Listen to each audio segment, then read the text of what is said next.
Dans les montagnes enchevêtrées de l'intérieur de la Martinique, là où les pentes volcaniques rencontrent la mer des Caraïbes, existe une histoire que les historiens locaux débattent silencieusement depuis plus d'un siècle et demi. Les archives du tribunal de Saint-Pierre, datant de 1847, mentionnent une affaire civile inhabituelle impliquant deux femmes noires d'une stature extraordinaire et une transaction si particulière que le juge-président ordonna de sceller le témoignage. La note manuscrite du greffier de la ville en marge disait simplement « Dieu, ayez pitié de nous tous ». 3 familles ayant vécu ces événements ont laissé des récits contradictoires, chacun juré sous serment, chacun impossible à croire entièrement. Qu'est-il arrivé lorsqu'un petit planteur martiniquais en difficulté fit un choix qui aurait dû le ruiner, pour ne recevoir en échange qu'une offre défiant tous les principes de l'époque? La vérité, enfouie dans des archives paroissiales oubliées et des bibles de famille, est bien plus troublante qu'aucune légende. Avant de poursuivre avec l'histoire d'Auguste Dubois et des 2 femmes qui ont bouleversé toutes ses convictions sur la miséricorde et la survie. Si vous nous écoutez depuis la Martinique, la Guadeloupe ou n'importe où le long des anciennes routes maritimes où ces événements se sont déroulés, laissez un commentaire nous disant d'où vous venez. Abonnez-vous à Aeternum Velum pour d'autres mystères coloniaux oubliés et découvrons ensemble ce qui s'est réellement passé en cette matinée de novembre 1847. L'histoire ne commence pas par l'héroïsme, mais par un désespoir si total qu'il avait sa propre odeur. Peau non lavée, haleine de rhum aigre et l'odeur particulière des rêves en décomposition dans l'argile volcanique de la Martinique. L'automne 1847 trouva Auguste Dubois exactement là où il était depuis 6 ans, de la boue jusqu'aux genoux dans le ruisseau, tentant d'extraire quelque chose, n'importe quoi, de 40 acres de terre têtue. À 34 ans, il en paraissait 10 de plus. Des rides profondes encadraient sa bouche. Ses mains, autrefois assez fermes pour enfiler une aiguille à la lueur d'une bougie, tremblèrent maintenant la plupart des matins jusqu'à la première gorgée. Sa ferme se situait à 12 milles au sud de Saint-Pierre, dans un vallon si étroit que le soleil n'atteignait la cabane que pendant 4 heures par jour en hiver. Les habitants l'appelaient le trou de Dubois, jamais en face. Certains disaient que la terre était maudite. D'autres que Auguste avait simplement mal choisi, s'appropriant une parcelle qui briserait le dos et l'esprit de n'importe quel homme. Son épouse, Aline, était morte en couche 3 ans auparavant, emportant leur fils unique avec elle. La petite croix de bois qu'il avait sculptée se tenait toujours près de la clôture est, grise et patinée comme les pierres qui l'entouraient. Il y avait planté des fleurs sauvages le premier printemps après sa mort. Le 2e printemps, il ne pouvait plus s'obliger à regarder la tombe. Le 3e printemps, il avait complètement cessé de compter les jours. Le temps était devenu un flou de récoltes ratées, de dettes croissantes et de bouteilles vidées dans l'obscurité. Dubois n'était pas un homme porté sur la philosophie ou la politique. Élevé dans la foi catholique, on lui avait enseigné que le travail acharné et la piété seraient récompensés dans cette vie et dans l'autre. Mais 3 ans de preuves suggéraient le contraire. Il savait que ses voisins chuchotaient à propos de sa boisson, de la façon dont il avait laissé les champs se couvrir de chardons et de balais après la mort d'Aline. La congrégation catholique avait cessé de l'inclure dans ses invitations du dimanche. Quand il se rendait en ville, les conversations s'arrêtaient, les gens trouvaient des raisons de traverser la rue. Il était devenu ce que toute petite communauté craignait, un rappel que la tragédie pouvait frapper n'importe qui. Que la grâce de Dieu était distribuée avec une mystérieuse injustice. Il devait 47 francs à la boutique d'épicerie de la ville, une fortune qu'il n'avait aucun moyen de rembourser. Le propriétaire du magasin, un homme au visage pincé nommé Gérard Leclerc, avait commencé à faire des remarques précises sur le moment où le paiement pourrait être attendu. Bientôt, ces remarques deviendraient des exigences, puis des menaces, puis des poursuites judiciaires. Auguste avait vu cela arriver à d'autres petits planteurs. Ils perdaient tout. Certains partaient pour la Guyane française. D'autres sombraient dans une pauvreté si totale qu'ils en devenaient invisibles. Certains disparaissaient simplement, ne laissant derrière eux que des questions et des dettes impayées. Son voisin le plus proche, un tanneur nommé Étienne Moreau, vivait à 2 milles à l'ouest le long d'un chemin qui devenait impraticable en cas de forte pluie. Étienne avait tenté d'être utile dans les premiers jours après la mort d'Aline. Il avait apporté de la nourriture, offert d'aider à la récolte, invité Auguste à souper, mais Auguste avait repoussé chaque geste, se retirant davantage dans son chagrin et son rhum, jusqu'à ce que même le patient Étienne abandonne. Maintenant, il maintenait le minimum de relations de voisinage. Un signe de la main à distance, un hochement de tête lors des fonctions de l'Église auxquelles Auguste assistait rarement. La Martinique, en 1847, existait dans un état de tension nerveuse. La colonie autorisait l'esclavage, mais se trouvait précairement proche de territoires libres de l'autre côté du canal, menant aux îles britanniques voisines. Cette réalité géographique créait une anxiété constante chez les propriétaires d'esclaves et compliquait la dynamique sociale pour tous les autres. Saint-Pierre elle-même abritait à peine 300 âmes, mais les environs du comté possédaient 22 habitations substantielles, chacune employant entre 15 et 60 personnes asservies. La place de la ville présentait un bloc d'enchères où les personnes esclaves étaient vendues le premier lundi de chaque mois.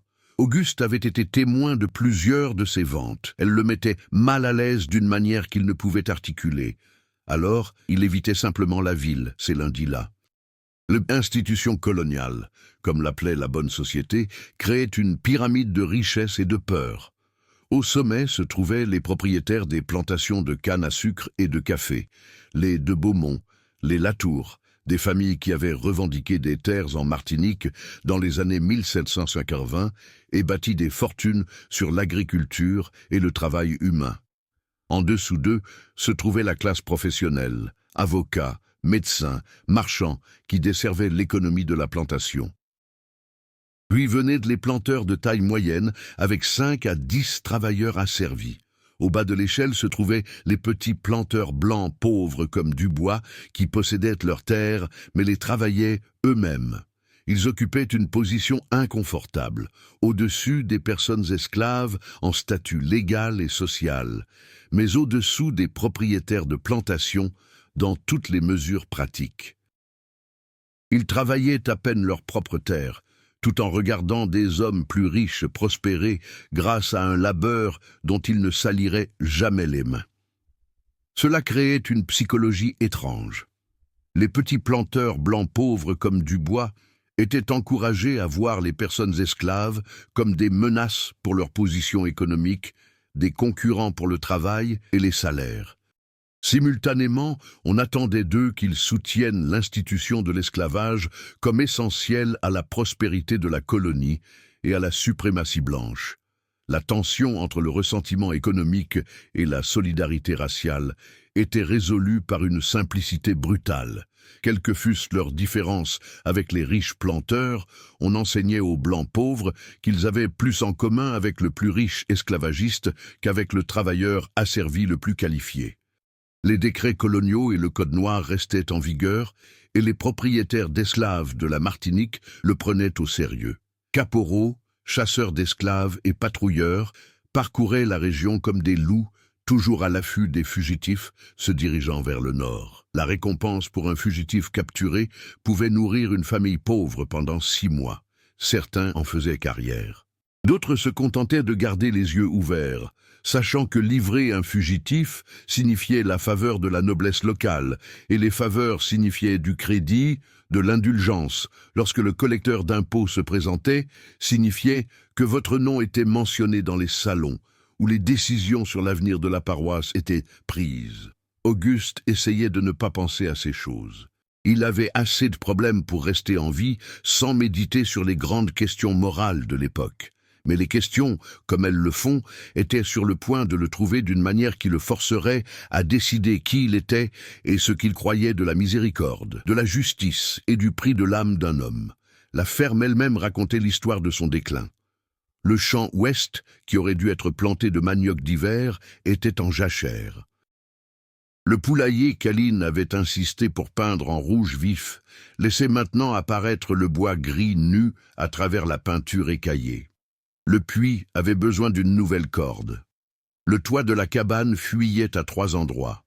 Il avait placé des seaux sous les pires taches et appris à dormir malgré l'égouttement.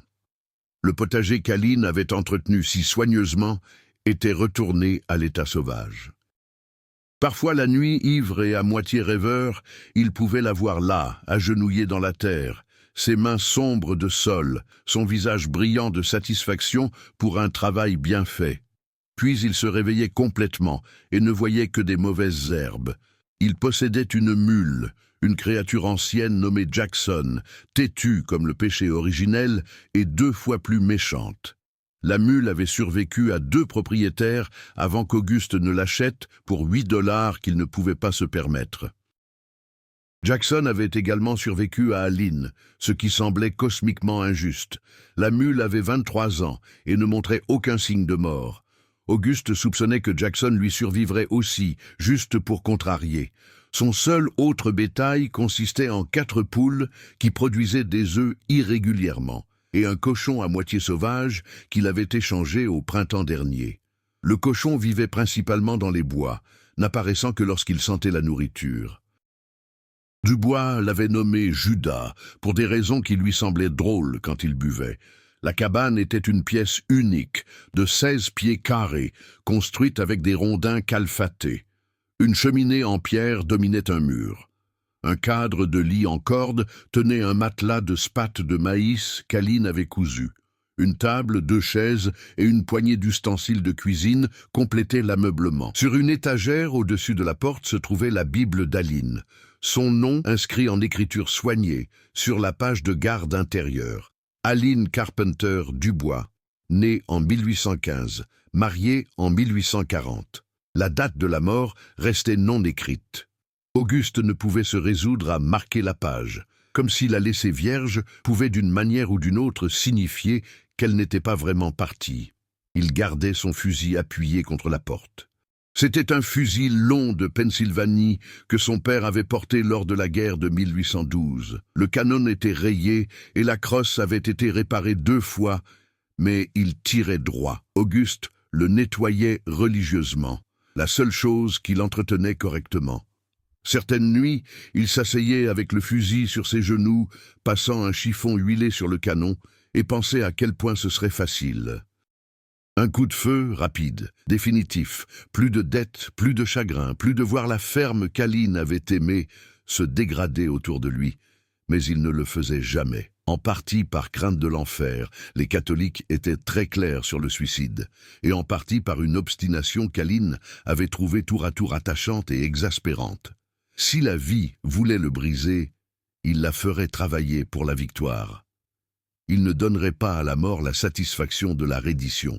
Novembre était arrivé froid et tôt cette année-là. Les feuilles avaient jauni et étaient tombées fin octobre, des semaines avant la date prévue. Les anciens disaient que cela annonçait un hiver rigoureux. L'almanach du planteur prévoyait de fortes pluies. Auguste devait couper plus de bois de chauffage, devait réparer le toit, devait faire une douzaine de choses pour lesquelles il n'avait ni l'énergie ni l'argent. Alors, il fit ce qu'il faisait depuis 3 ans. Il se réveillait chaque matin, prenait un verre pour calmer ses mains, faisait le minimum nécessaire pour se maintenir en vie, lui et ses animaux, et essayait de ne pas penser au lendemain. Le 14 novembre 1847. L'aube se leva, froide et incolore. Auguste se réveilla avant le lever du soleil. Comme toujours, son souffle s'embua dans la pièce unique de la cabane. Le feu s'était éteint en cendres pendant la nuit. Il pouvait voir du givre à l'intérieur de la fenêtre, un signe certain que la température avait chuté en dessous de 20 degrés. Son corps lui faisait mal avec la raideur particulière d'un homme qui avait mal dormi dans le froid. Sa tête lui lançait. Sa bouche avait un goût de cuivre et de regret. Il tendit la main vers la bouteille qu'il gardait près du lit, non par le froid, mais par besoin. La bouteille était en verre brun, sans étiquette, remplie de rhum de mille qu'il achetait à un distillateur qui vivait à 8 milles au nord. Ce n'était pas du bon rhum. Il brûlait en descendant et le laissait se sentir plus mal après. Mais il était bon marché, et il émoussait les bords de tout, ce qui était tout ce qu'il lui demandait. Il prit une gorgée, puis une autre. sentant la brûlure se propager dans sa poitrine. Assez pour stabiliser ses mains, pas assez pour obscurcir sa pensée. Pas encore. Cela viendrait plus tard. Après le maigre travail de la journée, il enfila ses vêtements, pantalon de laine usé aux genoux, chemise de lin qui avait été blanche autrefois, veste qu'Aline avait cousue et qui ne lui allait plus correctement depuis qu'il avait perdu du poids. Ses bottes étaient un problème particulier. Celle de droite avait un trou usé dans la semelle et il l'avait rembourrée de tissu pour garder son pied hors du sol. Les lacets de la botte gauche s'étaient cassés, remplacés par de la ficelle. Il ressemblait à ce qu'il était, un homme qui approchait de l'échec, trop fier pour l'admettre et trop fatigué pour le combattre. Il sortit. Le givre recouvrait tout, transformant le monde en quelque chose d'un conte de fées, beau et mortel. Les arbres se dressaient noirs contre un ciel gris pâle, leurs branches comme des fissures dans de la porcelaine. Son souffle sortait en bouffées blanches. L'air était si froid qu'il était douloureux de respirer. Quelque part au loin, un corbeau cria. Le son résonna à travers le vallon, solitaire comme un jugement. La porte du poulailler était ouverte, se balançant légèrement au vent. Bon sang, il avait oublié de la verrouiller à nouveau. Son esprit s'aggravait, perdant le fil des tâches simples. La rapace viendrait. La rapace venait toujours quand on lui en donnait l'occasion. Il avait déjà perdu 2 poules à cause de ce prédateur cette année, et il ne pouvait se permettre d'en perdre davantage. Mais quand il s'approcha du poulailler, les poules étaient toujours là, blotties les unes contre les autres, pour se réchauffer dans le coin, le regardant avec cette suspicion vide que les poules avaient perfectionnée au fil des siècles de domestication. 4 paires d'yeux de jais le regardaient. 4 ensembles de plumes ébouriffées par le froid, toutes présentes, toutes comptées. Mais quelque chose les avait effrayés. Leur écuelle d'eau avait été renversée, l'eau gelée en une flaque irrégulière. De la nourriture éparpillée gisait dans la terre. Elles l'avaient piétinée dans leur panique. Le coq, normalement agressif, était pressé dans le coin arrière, silencieux et alerte.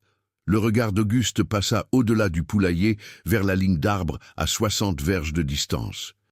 La forêt là-bas était épaisse, faite de chênes, de carriers et de pins, poussant si densément que même en hiver, sans feuilles, la visibilité pénétrait à peine 30 pieds. C'était un bon terrain de chasse, quand il avait l'énergie de chasser. Maintenant, cela le faisait juste se sentir oppressé, comme si les arbres l'observaient, le jugeant pour ses échecs. Là, quelque chose bougea. Son estomac se serra. Sa main se porta instinctivement à sa ceinture où il portait autrefois un couteau. Mais le couteau était dans la cabane. Il était désarmé, froid et à moitié ivre. Tout ce qui était là-bas avait tous les avantages. La forme bougea à nouveau, se résolvant lentement en quelque chose qui lui coupa le souffle, et son esprit lutta pour comprendre ce que ses yeux lui rapportaient. 2 silhouettes émergèrent de la forêt. Des femmes.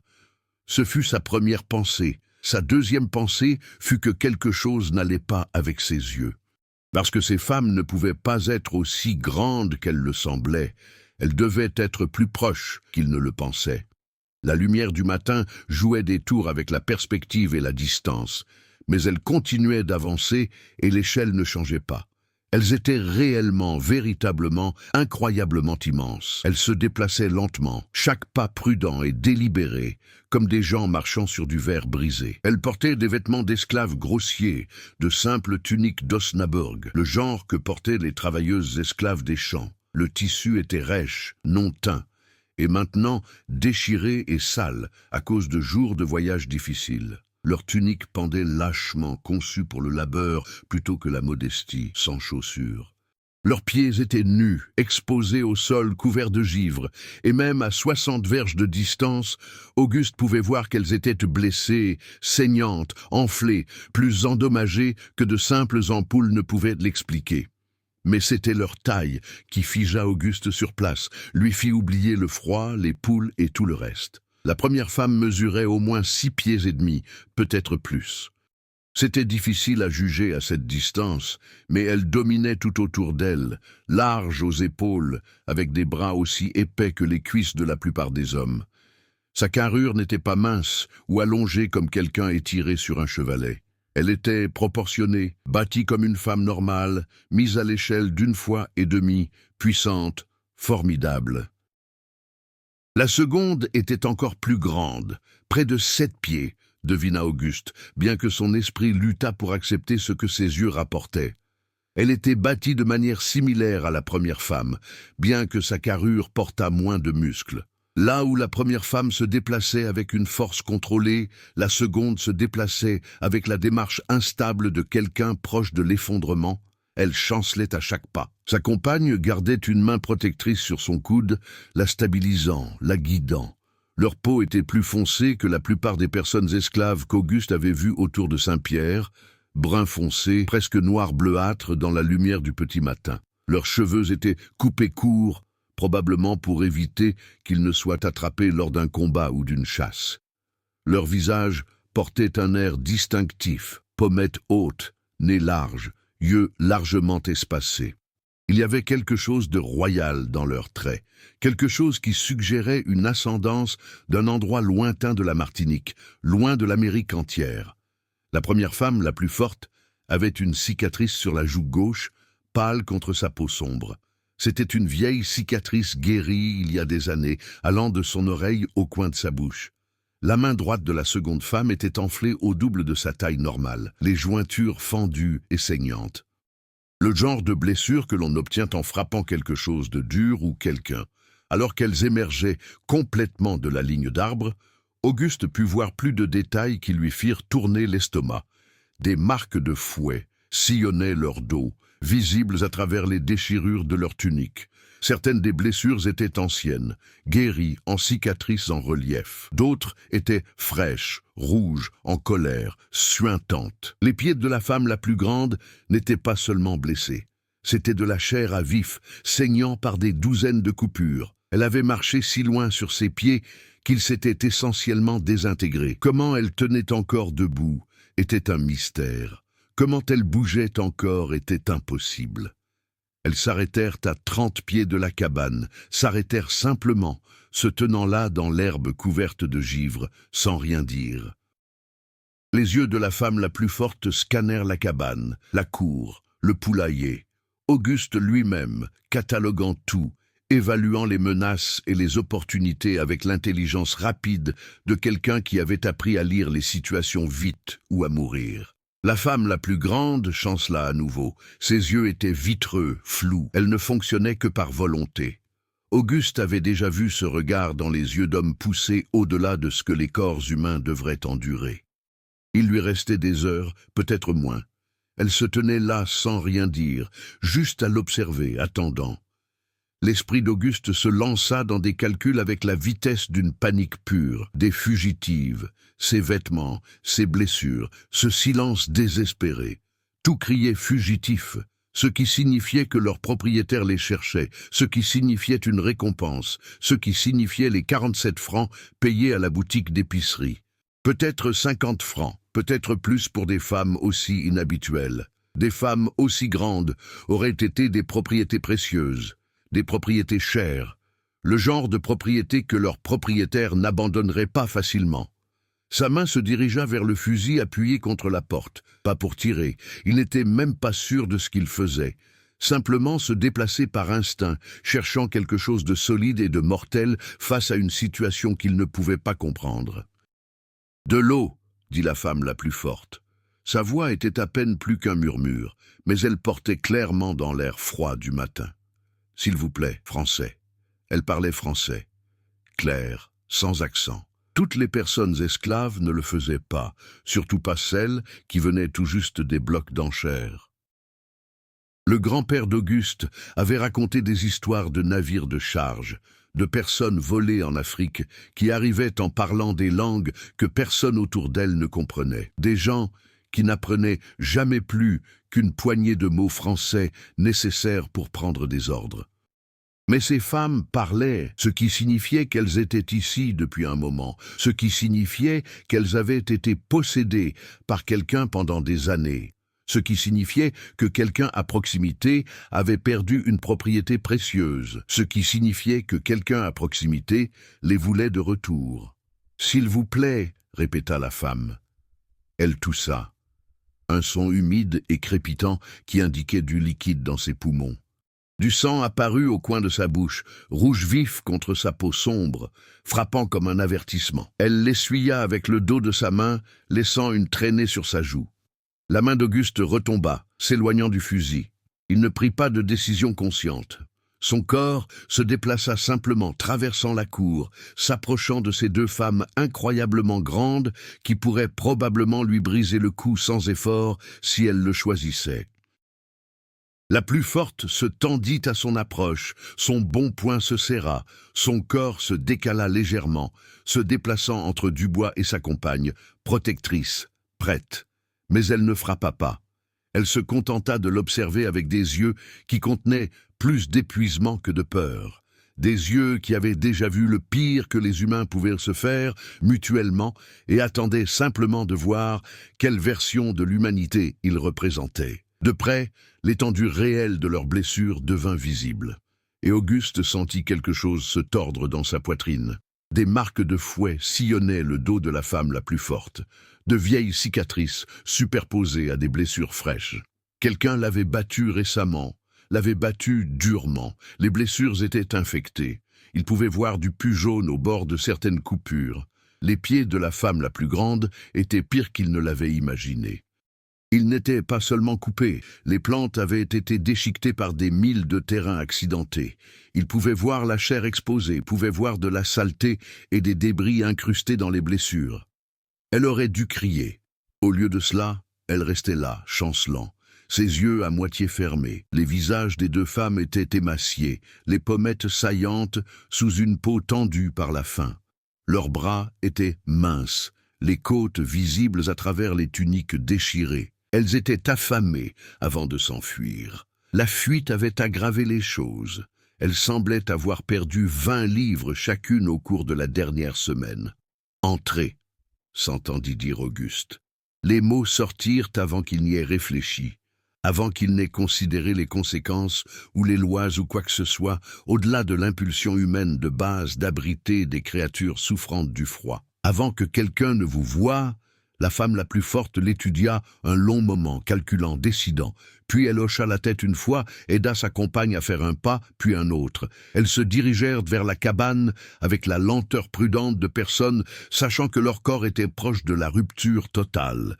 Elles entrèrent dans la cabane comme des animaux sauvages pénétrant un piège, lentement, avec prudence, prêtes à s'enfuir au premier signe de danger.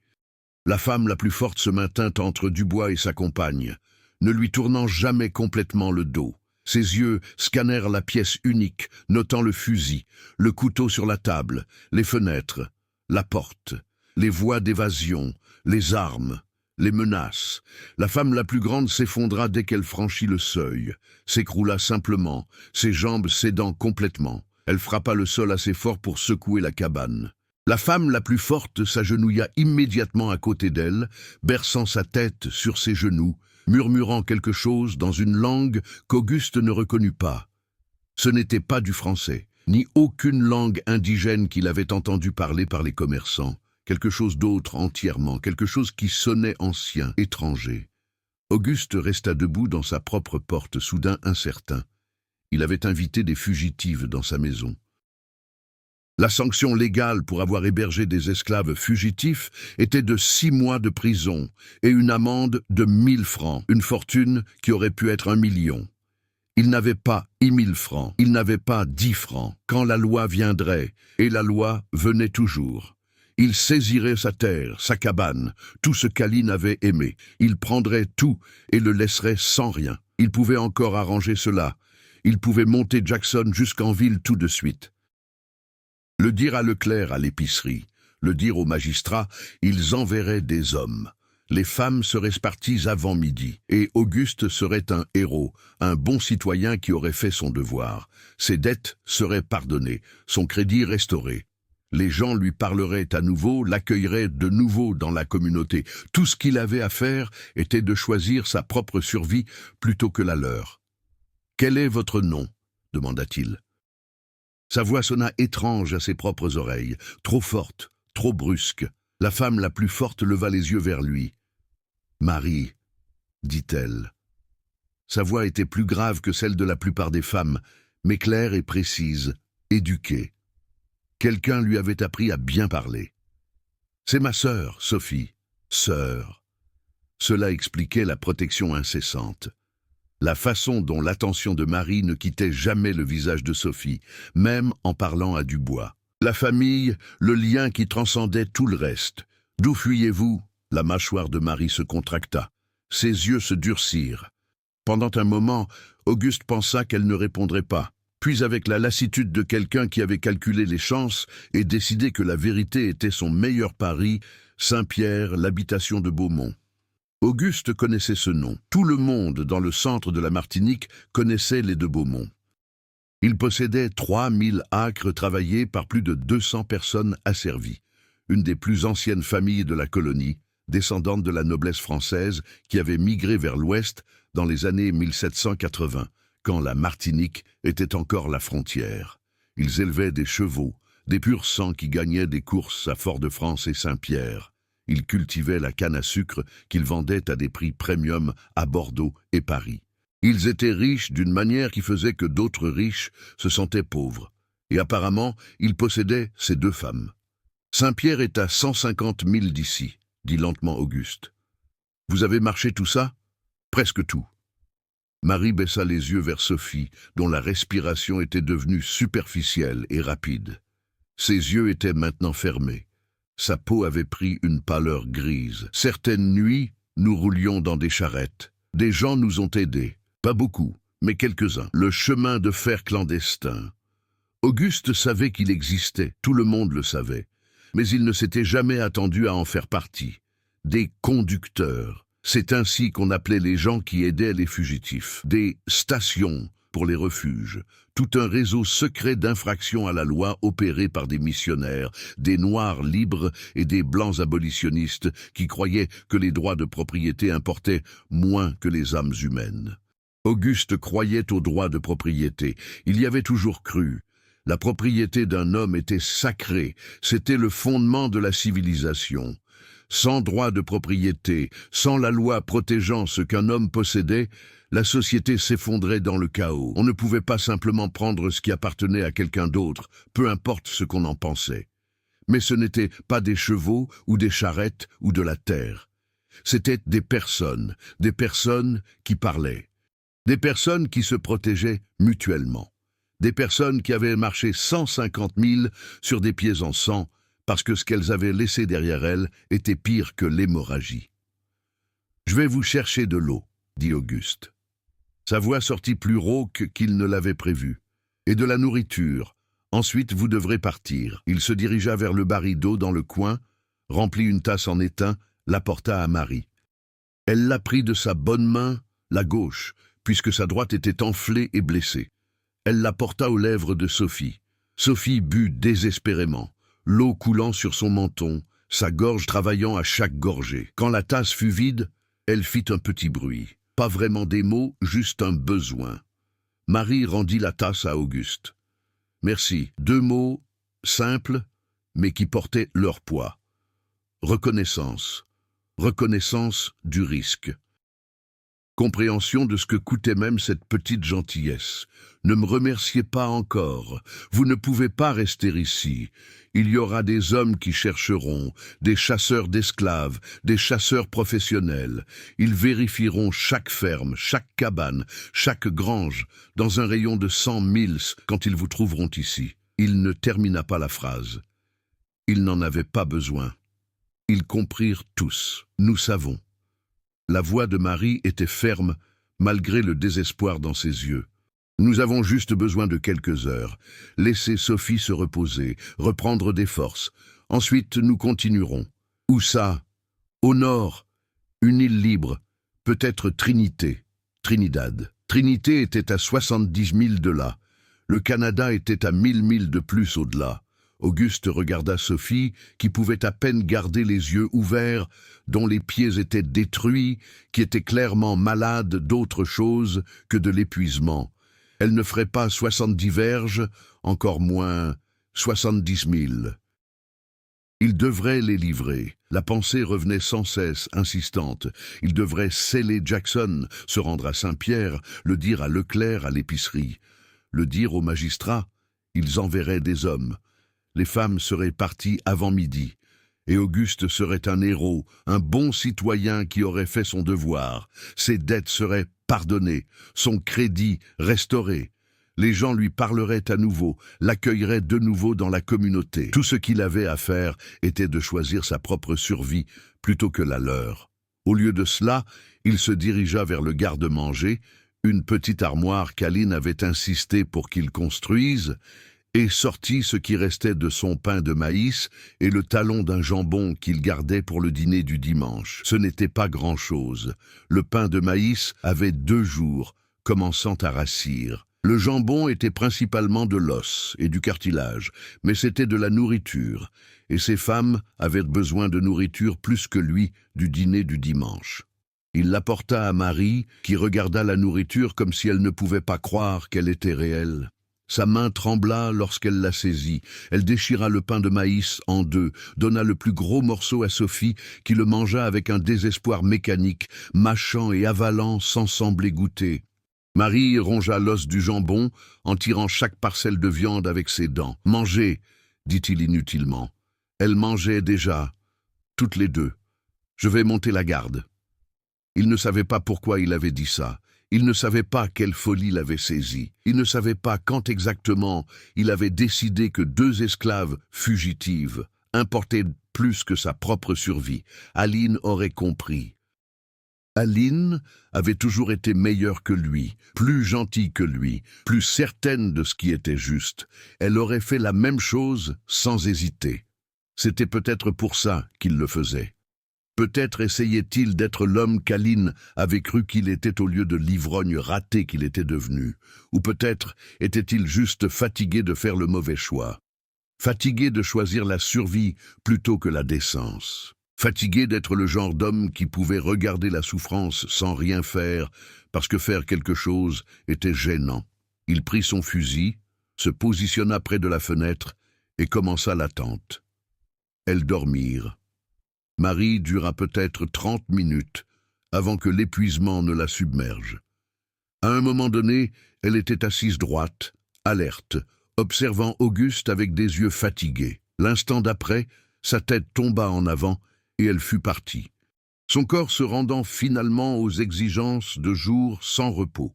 Elle s'affaissa contre le mur de la cabane, la tête de Sophie toujours bercée sur ses genoux, et commença à ronfler doucement. Auguste resta assis près de la fenêtre, le fusil sur ses genoux, surveillant la route. Le matin s'étira jusqu'à l'après-midi. Le soleil monta, le peu qui pénétrait le vallon, et avec lui vint un léger réchauffement. Le givre fondit, l'eau gouttait du toit de la cabane à un rythme régulier. Personne ne vint, ce qui était inhabituel. La plupart des jours, au moins une personne passait. Un colporteur, un voisin, quelqu'un voyageant entre les bourgs pour affaires ou pour rendre visite à la famille. Mais le 14 novembre resta calme. Même les oiseaux semblaient avoir abandonné le vallon. La forêt resta silencieuse comme un souffle retenu. Vers 2 heures, Marie se réveilla. Elle revint à la conscience comme le faisaient les soldats, immédiatement alerte, sans transition entre le sommeil et l'éveil. Elle s'assit lentement, chaque mouvement prudent, et regarda autour de la cabane avec le regard minutieux de quelqu'un cataloguant les issues, les armes et les menaces. Ses yeux se fixèrent sur Auguste, toujours assis près de la fenêtre. « Vous êtes toujours là. C'est ma cabane. Vous savez ce que je voulais dire ?» Auguste ne répondit pas immédiatement. Il n'était pas sûr de ce qu'elle voulait dire, ou plutôt, il savait exactement ce qu'elle voulait dire et n'avait pas de réponse. Il était toujours là. Pourquoi? Parce qu'il avait fait un choix et qu'il le menait à terme. Parce qu'il était allé trop loin pour faire marche arrière. Parce qu'une partie de lui qu'Aline avait nourrie et que ses échecs subséquents avaient failli tuer, croyait encore en la décence. « Dites-moi quelque chose, » dit-il, déviant finalement avec une question. « Pourquoi avez-vous fui ?» Marie resta silencieuse un long moment. Elle regarda Sophie, toujours endormie, sa respiration légèrement moins laborieuse maintenant. Quand Marie parla, Sa voix ne portait aucune émotion, juste des faits, un rapport, comme si elle décrivait quelque chose qui était arrivé à quelqu'un d'autre. Ils allaient nous séparer, Sophie et moi. Le plus jeune fils du seigneur de Beaumont s'est marié le mois dernier. Il déménageait sur une île voisine, une habitation près de Cayenne. Il voulait emmener Sophie avec lui. Sa nouvelle épouse avait entendu parler de nous, de notre taille, et elle voulait Sophie comme une curiosité, quelque chose à montrer aux invités, quelque chose pour les faire parler. Une pièce de conversation. C'est comme ça qu'elle a appelé Sophie, une pièce de conversation. Auguste sentit quelque chose de froid s'installer dans son estomac. Et vous, je devais rester, continuer à travailler les champs. Ils aimaient ce que je pouvais porter, la quantité de travail que je pouvais faire. Le travail de 2 femmes normales, disait le seigneur de Beaumont, vaut sa pitance, vaut le problème. Il aimait amener des visiteurs au champ juste pour m'observer travailler, me montrer. Regardez ma négresse géante, disait-il, forte comme un bœuf. Elle a probablement du sang de géant quelque part en elle. Il inventait des histoires sur nos origines, disait que notre mère s'était accouplée avec une sorte de géant africain, disait que nous étions la preuve des différentes races d'hommes, disait que nous étions des exemples de la façon dont l'élevage pouvait créer différents types de nègres. Il parlait d'elle de la même façon qu'il parlait de ses chevaux, lignées, caractéristiques, valeurs. Elle dit tout cela sur le même ton neutre. Sans colère, sans chagrin, juste une récitation. Mais Auguste pouvait entendre ce qui se cachait dessous, une rage si profonde et ancienne qu'elle était devenue une partie de ses os. Depuis combien de temps êtes-vous ensemble? Toute notre vie. Nous sommes jumelles, nées la même nuit, de la même mère. Elle est morte quand nous étions jeunes, la fièvre. Après cela, nous n'avions plus que l'une l'autre, jumelles. Cela expliquait la ressemblance, l'instinct protecteur, la façon dont Marie ne voulait pas quitter Sophie, même si fuir seule aurait été plus facile. Elles étaient 2 parties d'un tout. Les séparer n'était pas seulement de la cruauté, c'était de la violence contre quelque chose de fondamental. « Elle est malade », dit Auguste, regardant Sophie. Sa couleur était légèrement meilleure maintenant, mais sa respiration portait toujours ce crépitement humide. « Je sais, mais elle ira bien. » Sophie est plus forte qu'elle n'en a l'air. Elle a l'air à moitié morte, alors imaginez à quel point elle doit être forte pour être encore en vie. Il y avait du défi dans la voix de Marie, un refus d'accepter l'évidence. Auguste le reconnut. Il avait parlé de la même façon à propos d'Aline dans ces derniers jours, insistant qu'elle se rétablirait, même lorsque son pouls s'affaiblissait sous ses doigts. Parfois, l'espoir était tout ce qu'il vous restait. Parfois, l'espoir était un mensonge qu'on se racontait parce que la vérité était insupportable. « Pourquoi êtes-vous si grande ?» demanda-t-il. La question le surprit. Il n'avait pas voulu la poser, mais la curiosité submergea la bienséance. Il n'avait jamais vu des personnes de cette taille, jamais entendu parler de personnes de cette taille. Elle semblait impossible. L'expression de Marie changea, devenant méfiante. Notre mère était grande, presque 6 pieds, et inhabituelle pour une femme. Notre père aussi, nous a-t-on dit, nous ne l'avons jamais connu.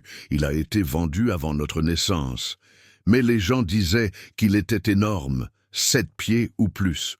Monsieur de Beaumont disait que nous avions du sang, Fanny, quoi que cela signifie.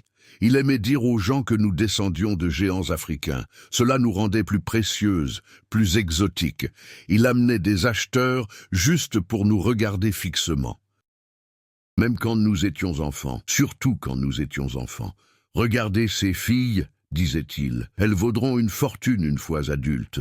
Les négresses de grande taille atteignent des prix premium, ouvrières robustes, bonnes reproductrices. » La façon dont elle prononça « reproductrice » souleva l'estomac d'Auguste. Il en avait assez entendu. Il ne voulait pas en savoir plus sur ce que les de Beaumont avaient prévu pour ces femmes. Quel usage ils comptaient faire de leur taille inhabituelle? Certaines vérités étaient trop laides pour être examinées de près. Y a-t-il d'autres membres de votre famille? Non, seulement nous.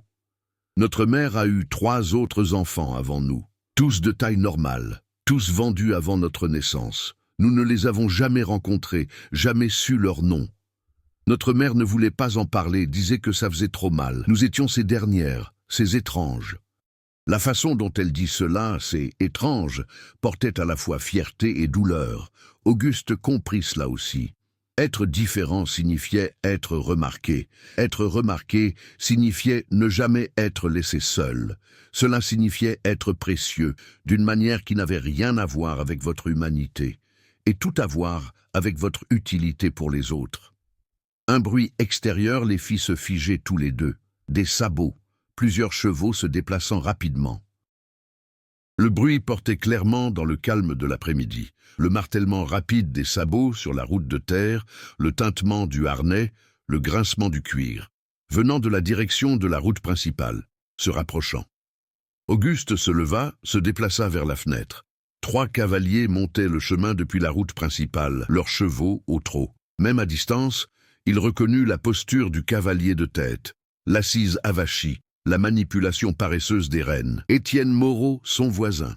Derrière lui, chevauchaient 2 hommes qu'Auguste ne reconnut pas, mais leur objectif était clair d'après les fusils en travers de leurs selles et la corde enroulée pendue à la ceinture de l'un d'eux. Des chasseurs d'esclaves. Ils étaient là. Des chevaux, dit Auguste, gardant sa voix basse et urgente. Sous les planches de plancher près de l'âtre, mettez Sophie là-dessous maintenant. Marie n'argumenta pas, ne posa pas de questions. Elle se déplaça simplement avec une vitesse surprenante, soulevant Sophie comme si elle ne pesait rien, bien que Sophie pesât probablement 150 livres ou plus. Marie berça sa sœur contre sa poitrine et traversa la cabane en 3 longues foulées. Auguste soulevait déjà les planches de plancher desserrées près de l'âtre, révélant l'espace exigu qu'il avait creusé des années auparavant pour stocker des légumes racines pendant l'hiver. Il avait à peine 4 pieds de profondeur, et peut-être 6 pieds carrés, sol en terre battue, mur en terre battue. Dans la chaleur de l'été, il restait frais. Dans le froid de l'hiver, il restait juste assez chaud pour éviter le gel, mais il était petit, trop petit pour 2 femmes de la taille de Marie et Sophie. Marie n'hésita pas. Elle abaissa Sophie dans l'espace, la couchant sur le sol en terre battue aussi doucement que possible. Puis elle se glissa à l'intérieur après elle, pliant sa longue silhouette dans une position accroupie incroyablement serrée. Sa tête touchait presque les planches. Ses genoux étaient pressés contre sa poitrine. Sophie gisait enroulée sur le côté, occupant la majeure partie de l'espace. Il y avait à peine de la place pour les 2, mais elles s'arrangèrent. Marie enveloppant son corps autour de celui de Sophie, se faisant aussi petite que possible. Leurs yeux fixèrent Auguste, grands ouverts, effrayés, mais aussi confiants. Elle mettait leur vie entre ses mains, elle n'avait pas le choix. Mais la confiance dans leurs yeux se sentit comme un poids pressant sur sa poitrine. Il remit les planches du plancher en place, travaillant rapidement. Les planches étaient vieilles, inégales, délibérément lâches, afin qu'il puisse accéder facilement à la cave. Mais il fallut 3 essais pour qu'elle s'installe correctement. Ses mains tremblaient, pas à cause du manque de rhum cette fois, mais de la peur animale pure de ce qui était sur le point d'entrer par sa porte. Il éparpilla des cendres sur les planches remplacées, essayant de les faire paraître intactes. Puis, il attrapa la marmite qu'Aline utilisait pour cuisiner et la posa sur l'âtre comme s'il avait réchauffé de la nourriture. Une activité normale d'après-midi. Rien de suspect. On frappa juste au moment où il posait la marmite. 3 coups secs, autoritaires, exigeants. Auguste prit une inspiration, essuya ses paumes sur son pantalon et ouvrit la porte. Étienne Moreau se tenait là, son visage apologétique mais déterminé. C'était un petit homme, à peine 5 pieds et demi, avec des cheveux clairsemés et un plissement permanent des yeux dû à des années de travail avec des produits chimiques de tannage caustique. Il avait été un voisin décent autrefois. Maintenant, il avait juste l'air mal à l'aise, comme un homme pris entre des obligations concurrentes. « Auguste, » dit Étienne, « désolé de vous déranger. Qu'y a-t-il ? Ces messieurs cherchent des fugitives, 2 femmes noires inhabituellement grandes. Ils les ont suivis jusqu'ici, ont perdu leurs traces près de votre propriété. » Le plus grand des 2 chasseurs d'esclaves s'avança. Il était mince comme un fouet, peut-être 40 ans, avec un visage qui suggérait qu'il avait été beau autrefois, avant que quelque chose, le rhum ou la violence ou la simple amertume, ne le creuse. Ses yeux étaient bleu pâle, froids comme la glace. Une mince cicatrice allait de son sourcil gauche à sa racine des cheveux. Il portait des vêtements bien faits, un manteau de cuir, de bonnes bottes, un chapeau avec un ruban en peau de serpent. Professionnel, coûteux, réussi. « Je m'appelle Laval, dit-il. Sa voix était douce, presque agréable. Je travaille pour la famille de Beaumont de Saint-Pierre. Nous suivons ces femmes depuis 4 jours. Elles sont passées par ici. Nous le savons. Je n'ai vu personne, dit Auguste. Laval sourit. Ce n'était pas une expression agréable. C'était le sourire d'un prédateur qui avait repéré une proie, essayant de se cacher. Ça vous dérange si nous regardons ? En fait, oui. Le sourire disparut. La loi coloniale dit que je peux fouiller toute propriété lorsque je poursuis des fugitifs. Décret du Code noir de 1793. Vous pouvez coopérer ou vous pouvez faire obstruction. Une de ces options finit mal pour vous. Étienne se déplaça mal à l'aise. Auguste, laissez-les simplement regarder. Si vous n'avez rien à cacher, cela prendra 5 minutes et ils s'en iront. Le second chasseur d'esclaves n'avait pas encore parlé. Il était plus jeune que Laval, peut-être 25 ans, avec une énergie nerveuse et des yeux furtifs. Il gardait sa main sur son pistolet, les doigts tambourinant sur la crosse, avide, dangereux de la manière dont les hommes inexpérimentés avec des armes l'étaient. Auguste voulait refuser, voulait tenir bon, protéger sa propriété, affirmer ses droits en tant qu'homme blanc, libre, avec sa propre terre. Mais il avait vu ce qui arrivait aux gens qui faisaient obstruction aux chasseurs d'esclaves. Ils avaient la loi de leur côté, ils avaient le soutien de tous les propriétaires de plantations de la colonie, ils avaient le poids de tout l'ordre social. Les combattre, c'était combattre tout. Et Auguste était un homme, pauvre et ivre, et se raccrochant par les ongles. Il n'avait aucun pouvoir, aucune influence, aucune protection. Il s'écarta. Les 3 hommes entrèrent. Laval se déplaça dans la cabane avec une efficacité exercée. Ses mouvements étaient économes et déterminés. Il avait fait cela 100 fois auparavant. Il savait où les gens cachèrent les fugitifs. Il savait quoi chercher. Il vérifia les coins, soulevant des couvertures, déplaçant des meubles, ouvrit le garde-manger, regarda à l'intérieur du bas rideau, vérifia derrière le rideau qui séparait la zone de couchage d'Auguste du reste de la cabane. Le jeune chasseur d'esclaves piqua les murs, testant des panneaux faux. Il frappa sur les rondins avec ses jointures, écoutant les sons creux.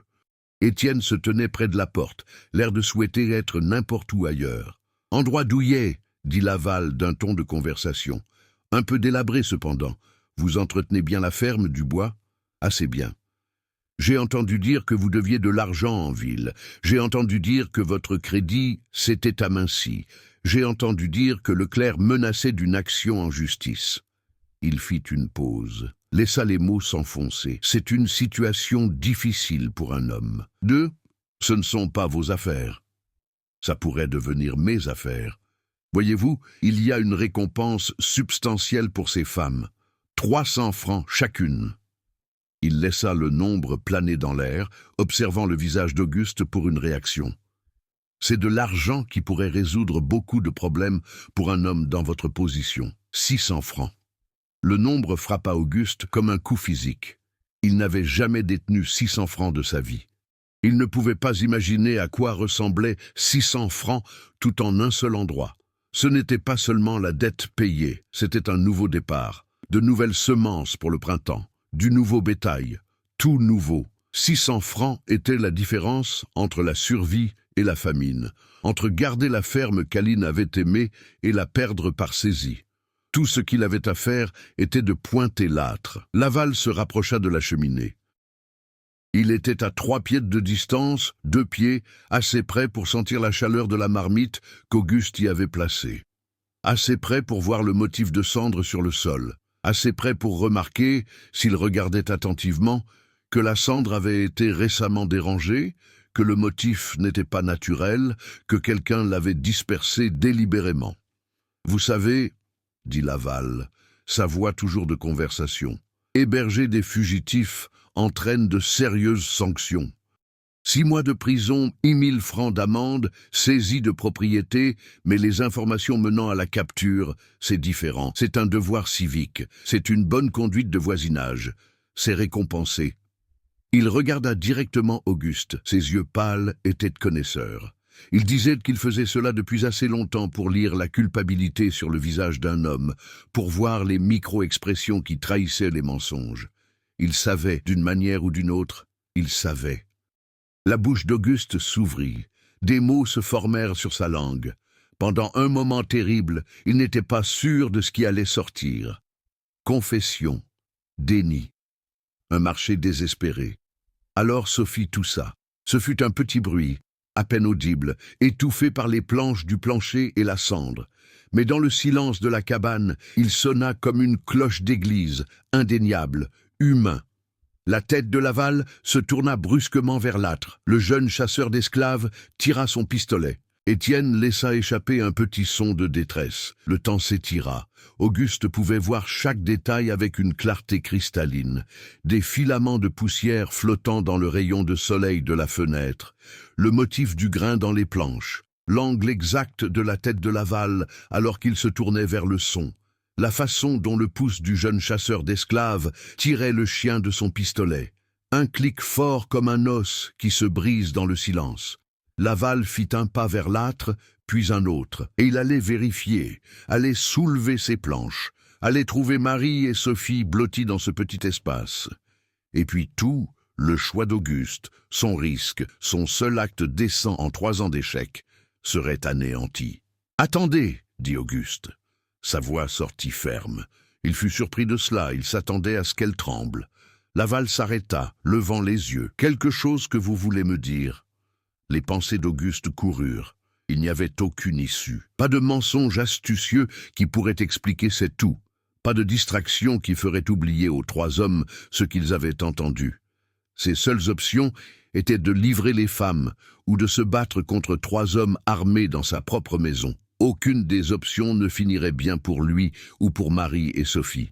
Mais peut-être, et cette pensée vint avec une clarté étrange, comme la lumière du soleil perçant les nuages, peut-être qu'il ne s'agissait pas de bien finir. Peut-être s'agissait-il de bien faire. « Les femmes que vous cherchez, dit Auguste lentement, choisissant chaque mot avec soin, elles ne sont pas ici. » Laval resta immobile, sa main se déplaça vers son pistolet. « Nous venons d'entendre. Vous avez entendu mes cochons, l'interrompit Auguste. Sous la cabane. Je les garde là en hiver. Plus chaud que le parc dehors. L'un d'eux a la toux. J'avais l'intention de l'abattre, mais je déteste gaspiller de la viande sur un animal malade. Difficile de vendre de la viande de porc malade. Ce fut le mensonge le plus stupide qu'Auguste ait jamais raconté. Les cochons ne sonnaient pas comme des personnes. Leur toux était différente, gutturale, animale, et aucun petit planteur ne gardait de bétail sous sa cabane dans une cave à racines. C'était insalubre, peu pratique. Les cochons creuseraient le sol en terre battue, dérangeraient les légumes qui y étaient stockés. Cela n'avait aucun sens. Mais il le dit avec une conviction si absolue, avec une frustration si lasse d'avoir ses pratiques agricoles remises en question par des étrangers, que Laval hésita. « Des cochons », répéta Laval catégoriquement. « Des cochons. Vous voulez ramper là-dessous et vérifier, faites-vous plaisir. Faites attention à la truie, cependant. Elle est méchante quand des étrangers s'approchent. Elle a mordu le fils d'Étienne le mois dernier. Ça a saigné. » Étienne, Dieu merci, comprit. Auguste a bien mentionné qu'il gardait son bétail prêt cette année après ce problème de rapace en septembre. Le jeune chasseur d'esclaves parut incertain. « On devrait vérifier. On devrait continuer, » dit brusquement Laval. Il se redressa, sa main quittant son pistolet. Ses yeux restèrent fixés sur le visage d'Auguste, cherchant des failles dans le mensonge. Les traces ont continué vers l'est en direction de la côte. Nous perdons du temps ici. Il ne croyait pas à l'histoire du cochon. Auguste pouvait le voir dans ses yeux, mais Laval faisait aussi un calcul. Se battre avec un propriétaire blanc à propos de ce qui pourrait être des cochons aurait mauvaise allure. Tirer sur un homme dans sa propre maison, parce qu'il croyait avoir entendu quelque chose, serait pire. Et s'il vérifiait et ne trouvait rien, si d'une manière ou d'une autre les femmes s'étaient échappées pendant qu'il parlait, ou si Auguste disait la vérité sur les cochons, alors Laval aurait agressé un citoyen pour rien.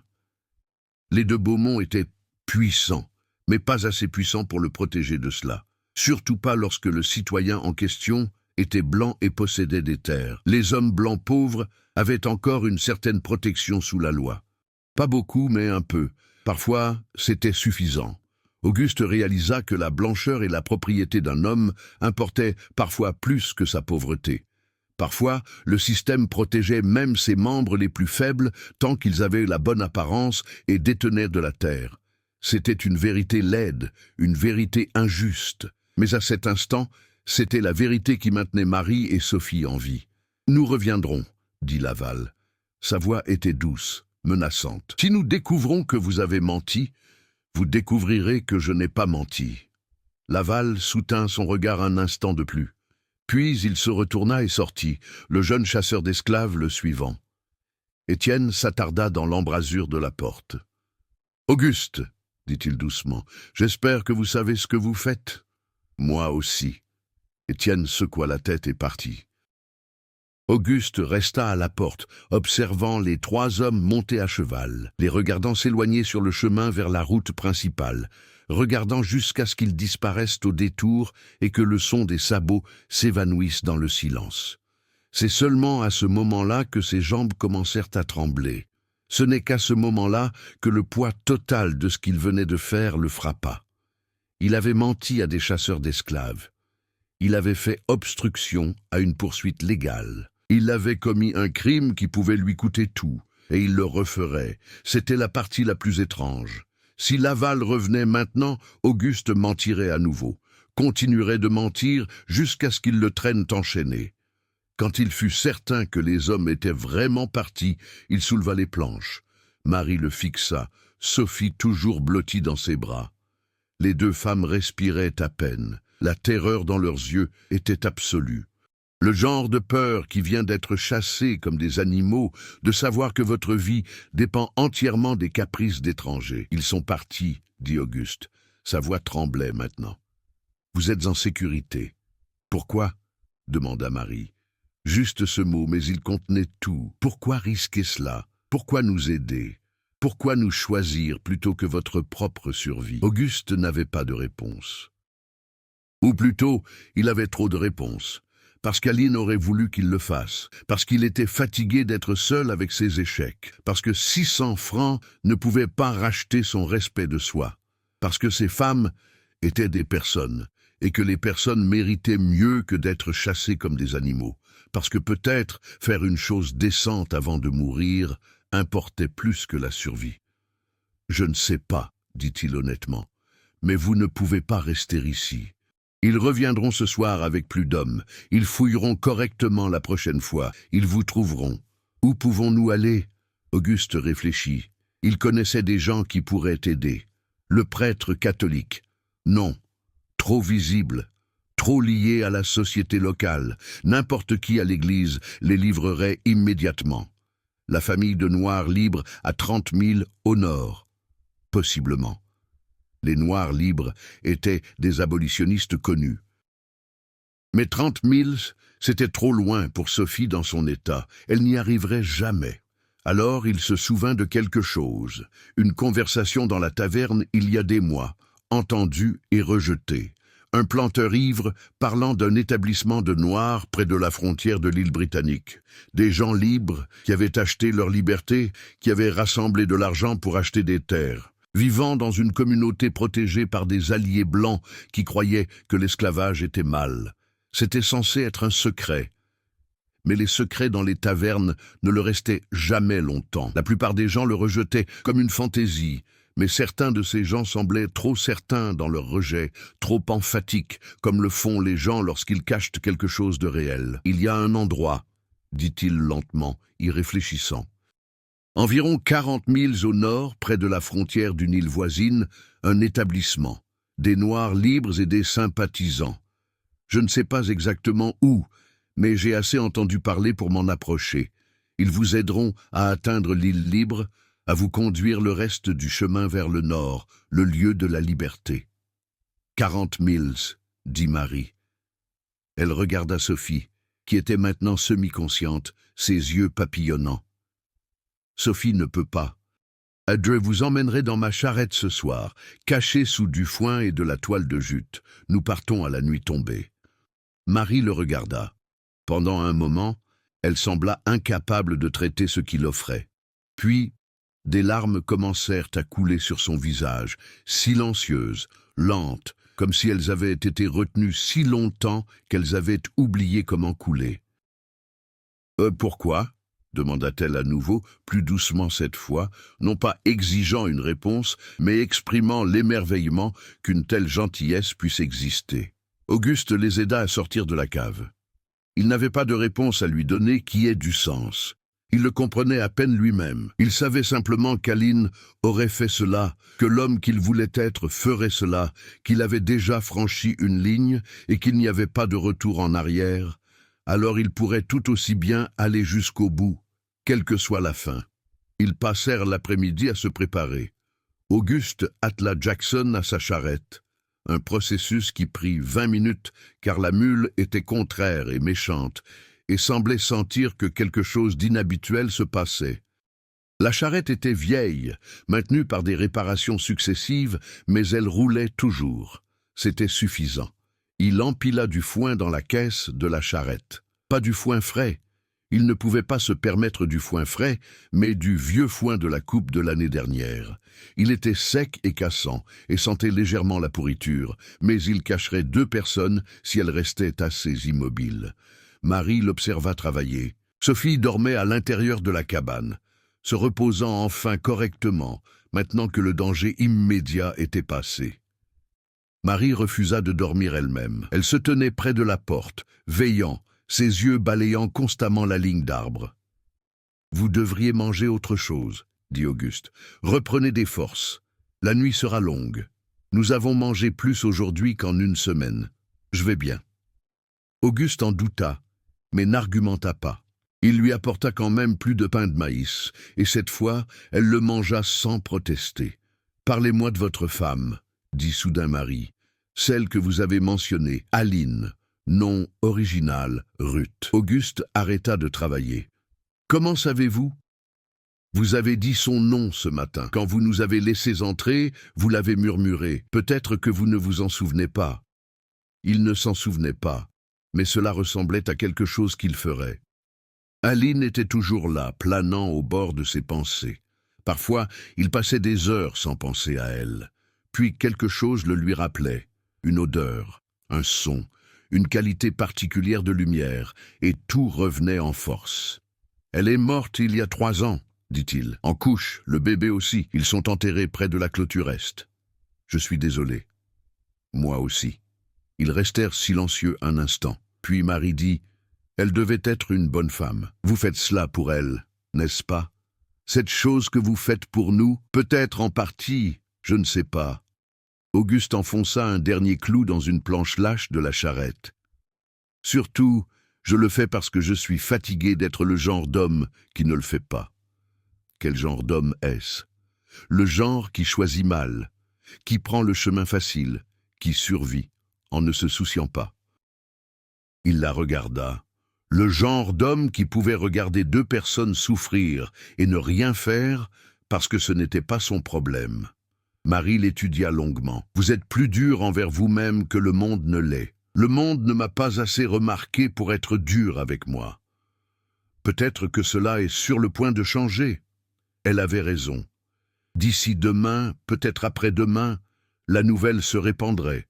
Étienne parlerait. Non pas méchamment, mais parler et parler. Laval entendrait parler des cochons malades. Il deviendrait méfiant, il reviendrait, il poserait plus de questions. Quelqu'un se souviendrait d'avoir vu la charrette d'Auguste sur la route. Quelqu'un assemblerait les pièces. Et alors Auguste Dubois deviendrait connu comme un criminel, un abolitionniste, un traître à sa race. Toutes les choses qu'il n'avait jamais voulu être.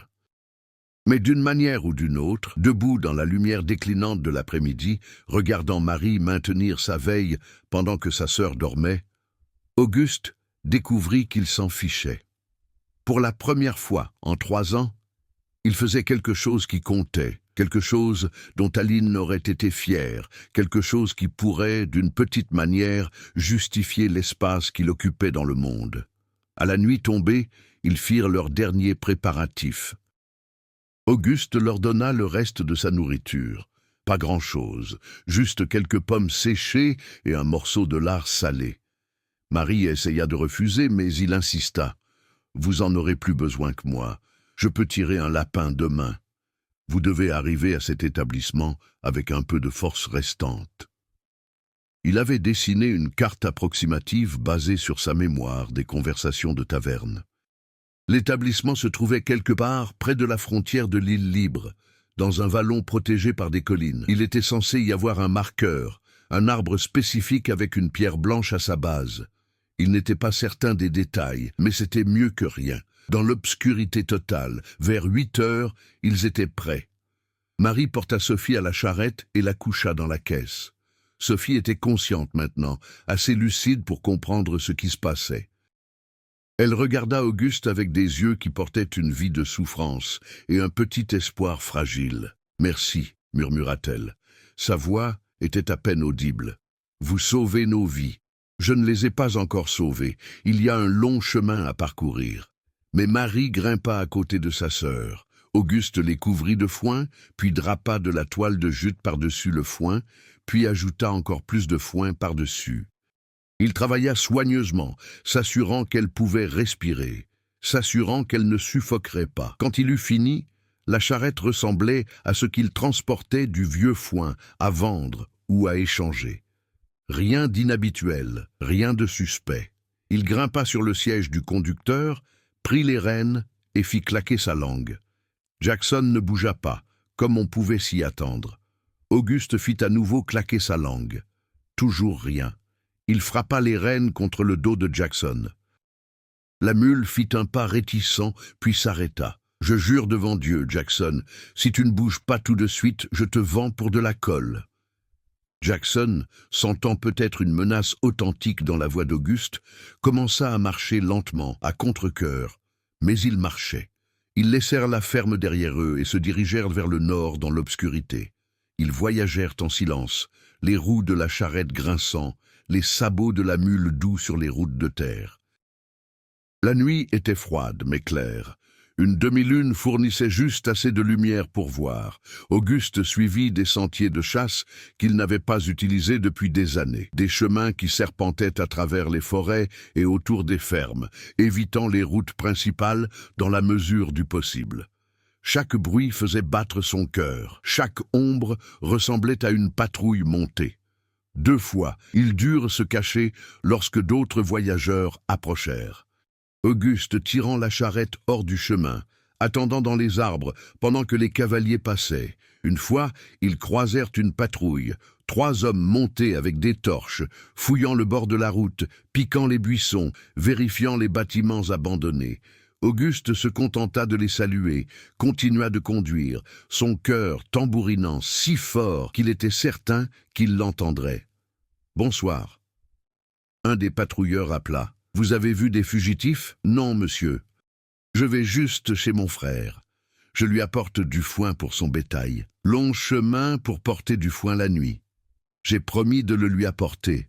Un homme doit tenir parole. » Le patrouilleur l'étudia un instant, puis hocha la tête. « Bon voyage. » Auguste continua de conduire. Ce n'est que lorsque la patrouille fut hors de vue qu'il s'autorisa à respirer correctement. Sous le foin, il entendit Marie laisser échapper un soupir tremblant, elle aussi. Ils avaient été à 10 pieds d'être découverts. Ils continuèrent vers le nord. Les heures passèrent, le paysage changea progressivement. les plaines cédant la place aux collines ondulantes, les terres agricoles à la forêt. Les bras d'Auguste lui faisaient mal à force de tenir les rênes. Son dos protestait à chaque chaos sur la route, mais il continuait. Vers minuit, Sophie recommença à tousser. Le son était étouffé par le foin, mais toujours audible. Auguste trouva un ruisseau, tira la charrette hors de la route et laissa les femmes sortir pour prendre l'air et boire de l'eau. Marie souleva Sophie avec précaution, l'aida à boire de ses mains en coupe. « Combien de distance encore » demanda Marie. « Peut-être 15 000, peut-être 20. Difficile à dire dans le noir. Arriverons-nous avant l'aube ? Je crois que oui. Il le faut. » Elle ne pouvait pas être surprise sur la route à la lumière du jour, trop visible, trop suspecte. Un petit planteur blanc, avec 2 grandes femmes noires dans sa charrette, attirerait l'attention n'importe où. L'attention signifiait des questions. Les questions signifiaient la découverte. Ils se reposèrent pendant 10 minutes, pas plus, puis continuèrent. L'aube les trouva s'approchant de ce qu'Auguste espérait être la bonne zone. La carte dans sa tête était vague, les repères incertains, mais il y avait des collines ici et des vallons entre elles, et un ruisseau qui pourrait être le bon. Il aperçut l'arbre, un chêne massif avec une pierre blanche à sa base. Juste au moment où le soleil perçait l'horizon, le soulagement l'inonda.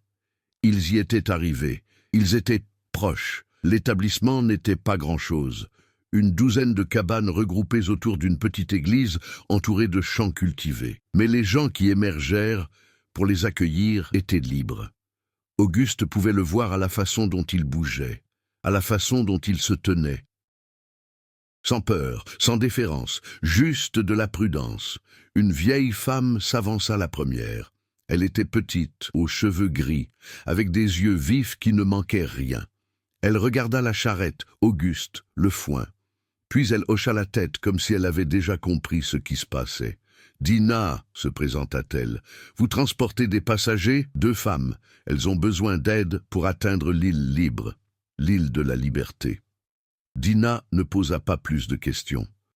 Elle appela d'autres personnes, et plusieurs s'avancèrent pour aider Marie et Sophie à sortir de la charrette. Sophie pouvait à peine marcher.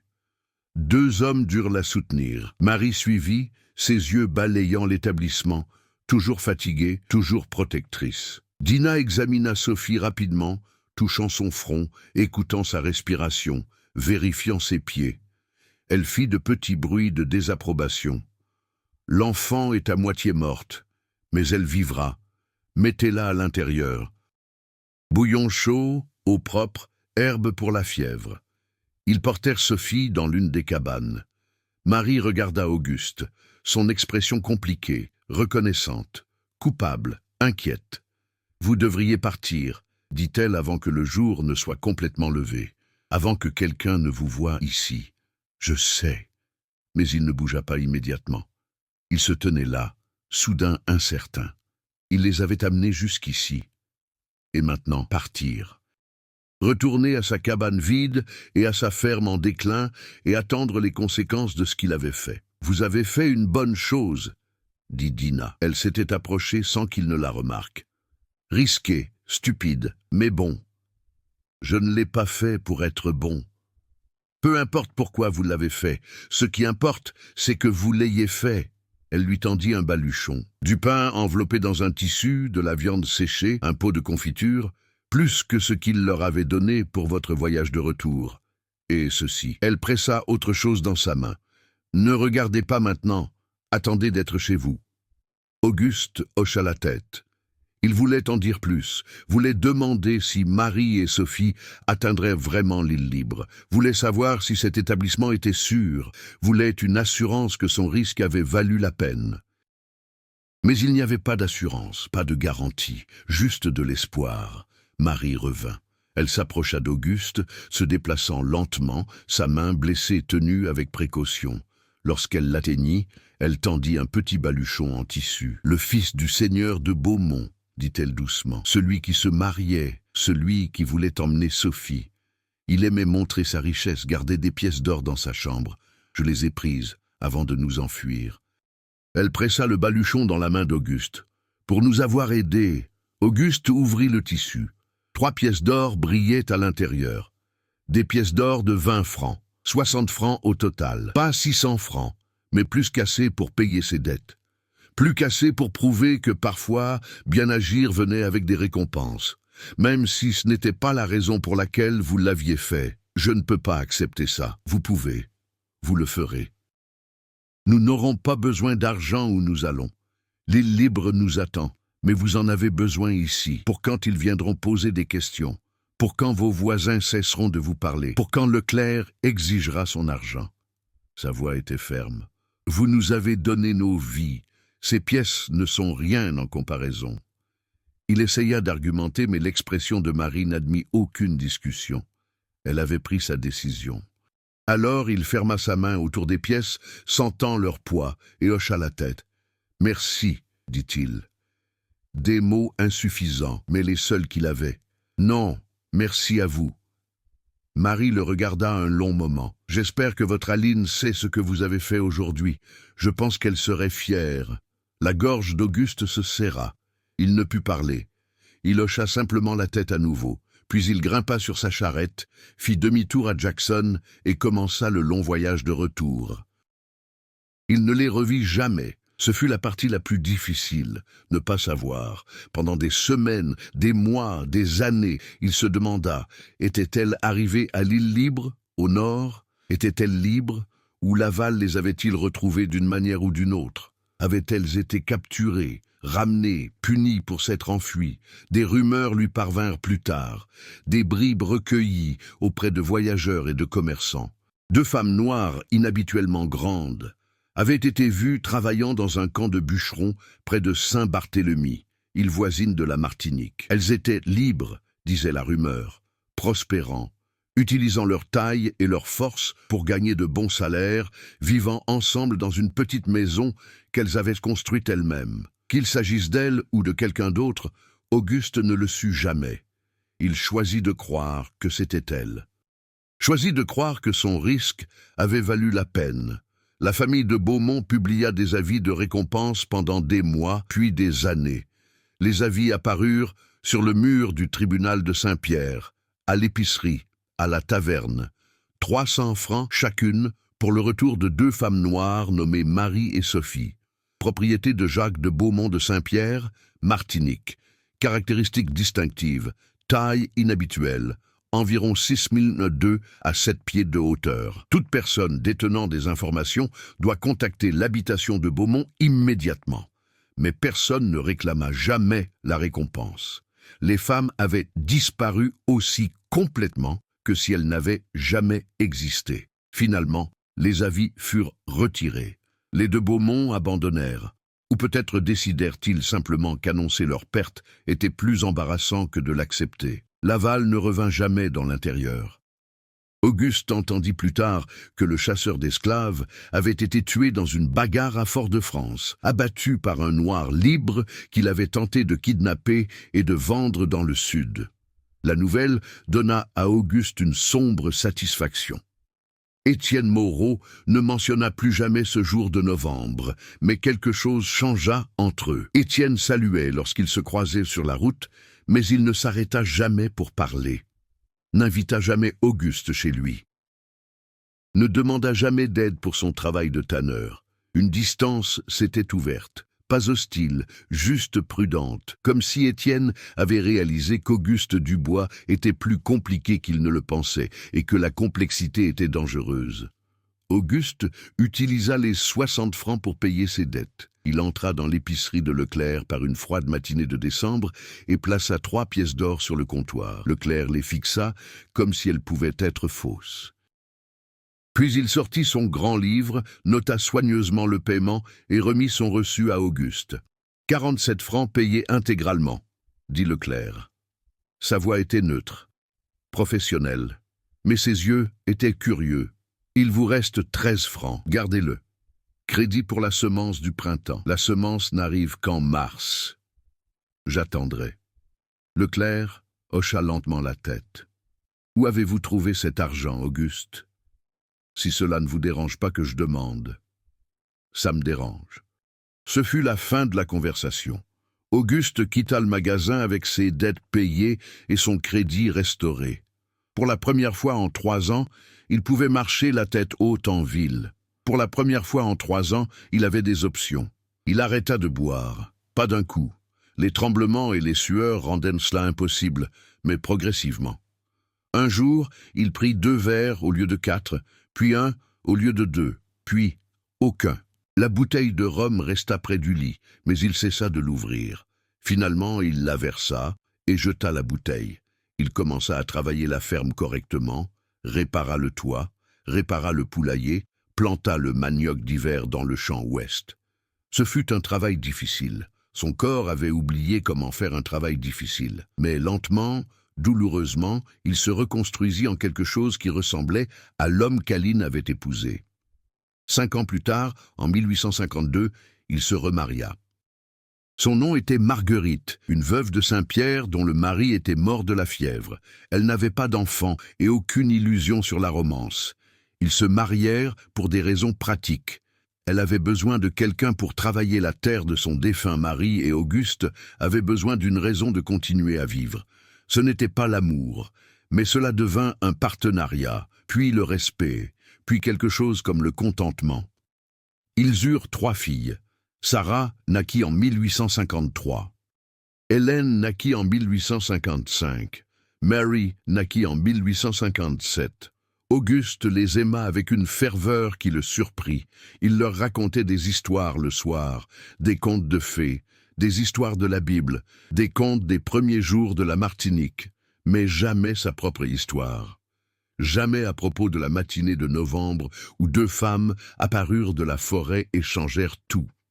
Parfois, lorsque ses filles l'interrogeaient sur le jour le plus triste de sa vie, il secouait la tête et regardait vers la clôture est où la croix d'Aline se tenait toujours. « Le jour où je suis devenu l'homme le plus seul de la Martinique », disait-il, et elle hochait la tête, comprenant qu'il parlait du jour où leur mère, la première mère, celle qu'elle n'avait jamais rencontrée, était morte. Mais lorsqu'elle l'interrogeait sur son jour le plus fier, il souriait légèrement et ne disait rien du tout. Certaines histoires étaient trop dangereuses à raconter. Certaines vérités devaient rester enterrées. Les décrets coloniaux avaient été remplacés par l'acte d'abolition de l'esclavage de 1848, qui était encore plus sévère pour ceux qui violaient les lois précédentes. Admettre ce qu'il avait fait pouvait encore entraîner des conséquences légales, pouvait encore lui coûter tout. Alors, il garda son silence, garda son secret. Et par certaines nuits de novembre, lorsque le givre couvrait tout et que les arbres se dressaient noirs contre le ciel pâle, il marchait jusqu'à la tombe d'Aline et murmurait « J'ai fait quelque chose de bien, finalement. J'espère que tu le sais. » L'incident n'entra jamais dans l'histoire officielle. Le témoignage judiciaire scellé qui mentionnait 2 femmes noires d'une stature extraordinaire fut perdu dans un incendie qui détruisit le tribunal de Saint-Pierre en 1902. Les familles qui connaissaient la vérité emportèrent leur savoir dans leur tombe. Et à la fin, tout ce qui resta fut une histoire qui ne pouvait être ni entièrement confirmée ni démentie. Celle d'un pauvre planteur qui choisit la miséricorde plutôt que le profit, et de 2 sœurs qui devinrent des légendes dans les marges de documents oubliés. Des années plus tard, en 1875, alors qu'Auguste avait 62 ans et sentait le poids de son âge, une lettre arriva. Elle n'avait pas d'adresse de retour. L'écriture était soignée et précise. À l'intérieur se trouvait une seule page. « Nous y sommes arrivés. Nous sommes libres, nous pensons souvent à vous. Merci d'avoir choisi la gentillesse quand le monde exigeait la cruauté. Vous nous avez rendu nos vies, nous espérons que vous avez trouvé la vôtre. Avec gratitude et respect, M et S. » Auguste lut la lettre 3 fois. Puis il la brûla, regardant le papier s'enrouler et noircir dans la cheminée. Preuve détruite, sécurité maintenue. Mais il garda le souvenir, le garda près de lui, le garda comme preuve qu'un acte décent pouvait avoir des répercussions d'une manière qu'il ne verrait jamais. Il mourut en 1880 dans son sommeil, dans la cabane qu'il avait partagée avec Aline, puis avec Marguerite. Ses filles le trouvèrent de matin paisible, les mains jointes sur la poitrine. Lors de ses funérailles, Le prêtre catholique parla de persévérance et de foi. Marguerite parla de sa dévotion à la famille. Ses filles parlèrent de sa gentillesse. Personne ne mentionna 2 ex-esclaves fugitives. Personne ne mentionna une matinée de novembre 1847. Personne ne mentionna des pièces d'or ou des chemins de fer clandestins ou le prix de choisir le bien plutôt que la facilité. Mais dans le cimetière, séparée des autres personnes en deuil, une femme noire âgée observait l'inhumation. Elle était inhabituellement grande, peut-être 6 pieds, et elle s'appuyait sur une canne. Lorsque les funérailles se terminèrent et que les gens commencèrent à partir, elle s'approcha de Marguerite. « Votre mari, » dit la femme. Son accent était éduqué, du Nord. C'était un homme bon. Le connaissiez-vous ? La femme sourit légèrement. Autrefois, il y a longtemps, dans une autre vie, elle plaça un petit baluchon en tissu sur la tombe d'Aline, celle à côté de la tombe fraîchement creusée d'Auguste. Dites à ses filles que leur père a sauvé des vies. Dites-leur qu'il a compté, puis elle s'éloigna, disparaissant dans la foule avant que Marguerite ne puisse poser plus de questions. À l'intérieur du baluchon se trouvait une pièce d'or de 20 francs, paiement d'une dette qui avait été réglée des décennies auparavant.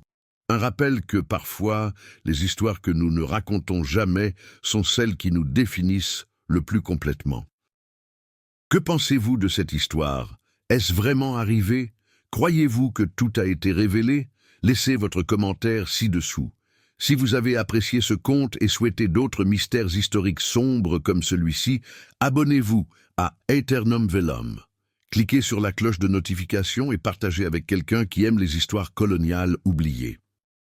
Jusqu'à la prochaine fois, rappelez-vous que les actes de courage les plus puissants sont souvent ceux que l'histoire n'enregistre jamais.